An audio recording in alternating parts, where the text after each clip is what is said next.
Hi everyone, it's Sue here, just with my latest project for to show you, which is a beautiful antique solid Blackwood tea trolley. I do start out with a bit of a croaky voice, so I've recorded this bit a couple of weeks later when I'm all well. I do have a bit of a cough in the video and a sore throat just for the beginning, so bear with me if you can. Bear with me because it's only for the first day, which is only like a few frames, because my voice does improve. It's pretty crappy though. But thanks for being here. Thank you for subscribing or commenting, and I hope you enjoy this video. Let's get to it. This is a genuine antique Blackwood, Tasmanian Blackwood tea trolley, and I just want to show you the condition. So here, it's pretty lovely. And honestly, I could sell it as it is, and somebody would love it as is, but I'm going to make it even nicer.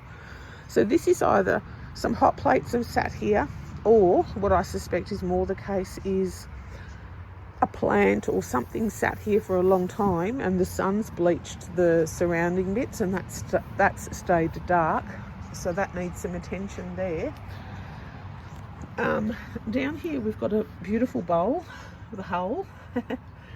And the bowl isn't bad, but I'm going to do that as well. And you can see there a ring. Somebody's probably had a vase sitting there. And then the side bits, this probably is the original colour, I'm guessing, the original stain, which sort of goes along a bit more with that. That's not bad, but I'll strip it. And here at the back we've got a few pen marks, pencil marks, and I've got a little bit of sorry, I went off camera there, those holes, not quite sure what the purpose of those are, so we'll look at that. But the rest of it looks okay there, and there, and there. Just coming around to here, and I think okay on this side. What I haven't done is looked at the underside yet, and I will do that when I'm on a bench, and I will share with you what I find.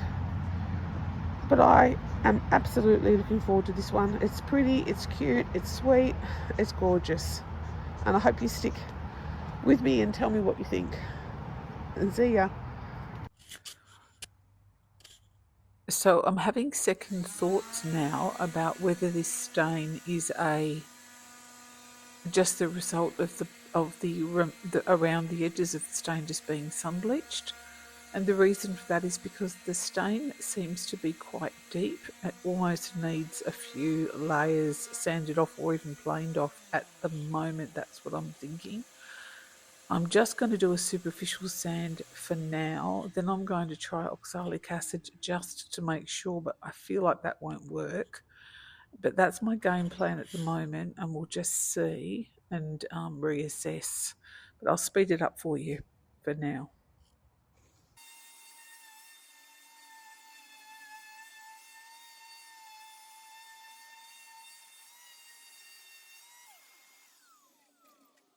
So I've taken off a superficial layer of wood via sanding with an 80 grit sandpaper. And I'm now and I've stopped that now, wiped it all off, and now I'm trying oxalic acid. I don't feel that the oxalic acid is going to remedy it, but I'm giving it a go just so that I can say I tried it and ruled it out. Starting to wonder what that is. Something I think may have gone through layers, but we'll see. I'll leave the oxalic acid on for one night, overnight, and see what happens. So while that tabletop is soaking in oxalic acid, I'm just working on this bowl just because it's little and easy. Just stripping off that bit of old orange varnish off of it, very dated, and giving it a quick sand. A little bit of a combo of hand sanding and electric sanding.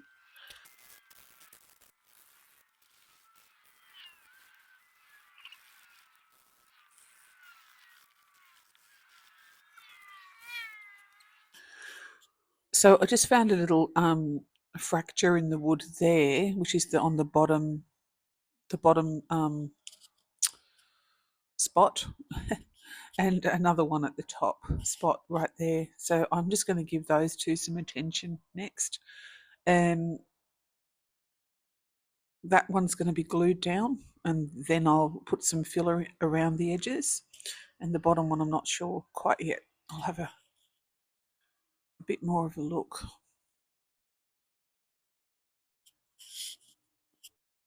So I'll start with the repair that's on the bottom shelf where the bowl sits on the bottom end. I'm going to use my wood glue, which I use Type Bond or Type Bond 2, I can't remember. And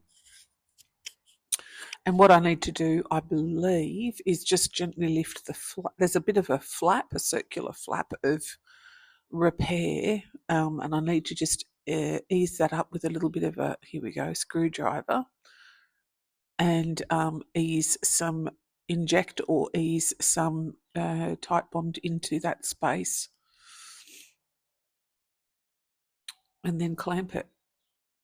I'll speed that up for you though.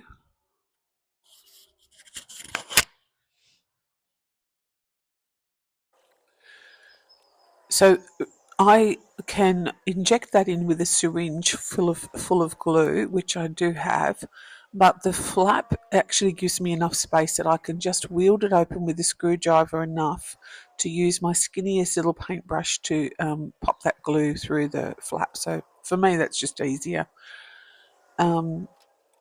That's what I'm doing. It's done. I'm just clamping it now, and I'll leave that to set for at least, a whole night and day, 24 hours probably.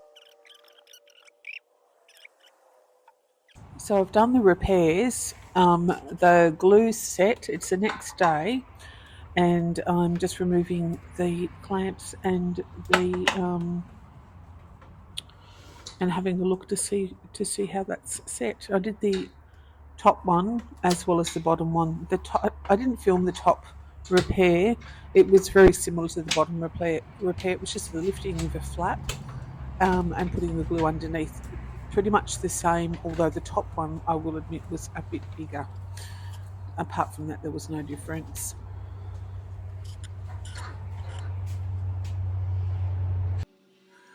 Now that the repair's finished, I'm just giving it a sand off, a little bit of a sand, and the entire underside while I'm here as well, which apart from that little flap that I just repaired, there are no other issues with the bottom, which is pleasing. So same again, but this time on the top repair, just giving the area that I repaired, which was a lift of a flap, glue underneath, and clamped down a nice sand, and that is going to actually need some wood filler in there, or wood putty, to bring it. So it's been repaired, but there's a little bit of a, oh God, concave, I think is the word, or is it convex? Concave, I think. So it dips in. So I need to fill that out a little bit with some wood filler. And the reason I'm using that trowel is because there's a natural gap there at the top. It's hard to see on camera. I think I'll show you in a minute, where I want to maintain that gap and not have it all bogged up. So here, with my big body block, I am taking off the wheels. They're full of rust, as you can see, and I'm going to anti-rust them and remove the rust and clean them up a bit so they're a bit nicer. Now these wheels, which I'm not showing you because I've decided to put myself in the way, they just pull off from a little hole in the bottom. They do require a little bit of a strong pull, but they do ease out quite easily. This is referring to typical vintage wheel. These are vintage or probably antique to vintage, depending on. Antique usually refers to 100 years old or more, and vintage is usually possibly anything from 20 years, somewhere between 20 years and the 100-year mark, 50 years.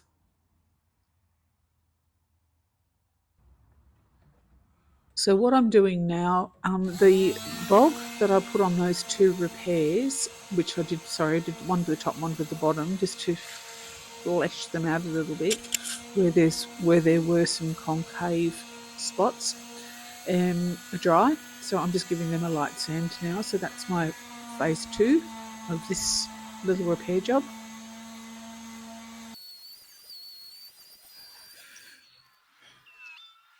And you can see when I flip the piece around, this side of it looks beautifully sanded, but when I flip it around, you can see the orange dated stain is still very much on other bits. So I've got to sand all that, which I'm starting to do now.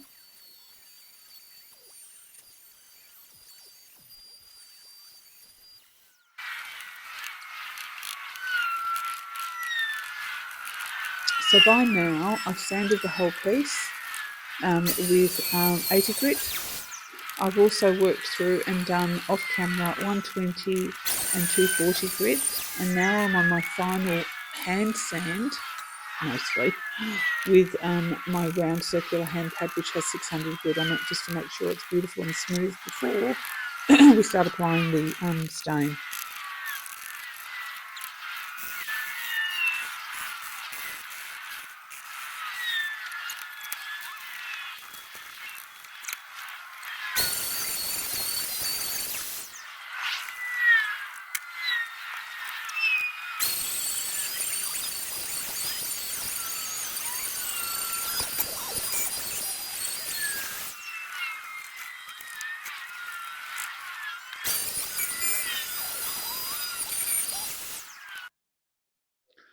So I wanted to show you the top of the trolley.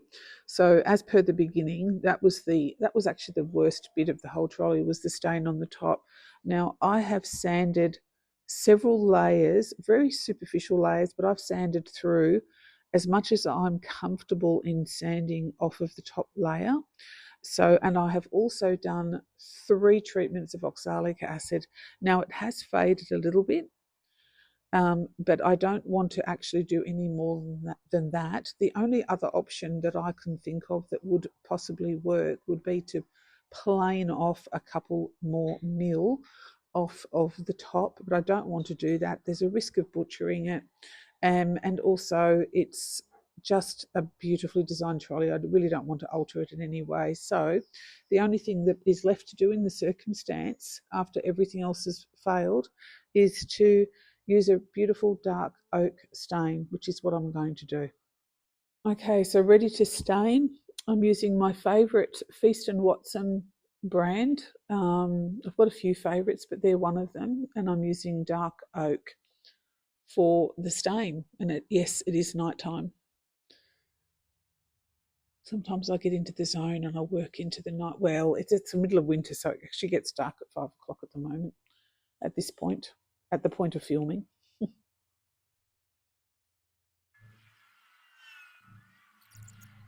Better to work from the top of a piece down rather than the bottom up. Well, that's what I believe anyway. When you've done if you start from the bottom and you do it beautifully and then you move to the top, there's a risk of dripping onto what you've already done. So my philosophy is work from the top down. And you can see that stain is still popping at the moment, but wait until the end.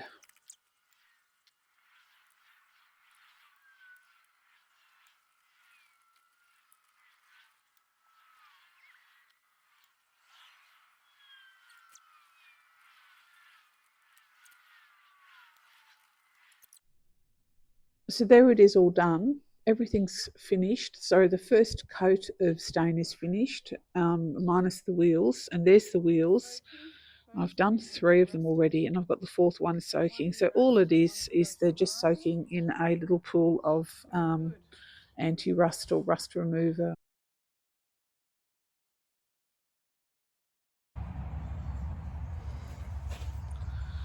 And now I've taken the wheels out of the rust remover. They're all de-rusted, but now I just want to give them a bit of a clean. The metal parts especially with a little bit of Barkeeper's Friend mixed with just a tiny spray of, what's it called? Simple Green, just to give it a little bit of soap.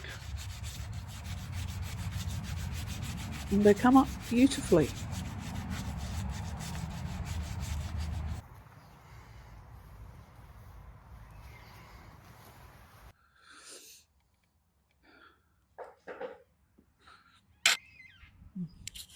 Okay, on to the next phase. So some Gilboy's antique gold wax. Now this is being done after I've done a second coat off camera of the stain. So I did do 2 coats, and now I'm applying the Gilboy's antique gold wax with a 40 steel wool. And I'll leave that on for about 30 minutes, and then I'll buff that off with a lint-free cloth to just bed it down, to just buff it out and make sure there's no extra bits, gunky bits, and just to give it that lovely smooth finish. So I'll speed that up for you. The difference this Gilboy's Antique Gold finish, wax finish, makes to the piece in the end is quite radical, and I don't think that truly does pick up on camera, but with the eye in real life it is quite a stunning transformation. It takes it from wow to wow. Literally, it is that drastic. I'm about to cut to the final frame where I show you the finished product ready for sale. By now it's already sold. By the time this goes up on YouTube, it's already sold. It is stunning. The person that bought it was incredibly pleased. Lovely. Meanwhile, thank you for watching. Thank you for subscribing. Thank you for any feedback, thoughts, comments, anything at all. And thank you for thumbs ups or thumbs downs, all appreciated. Thank you. Thank you.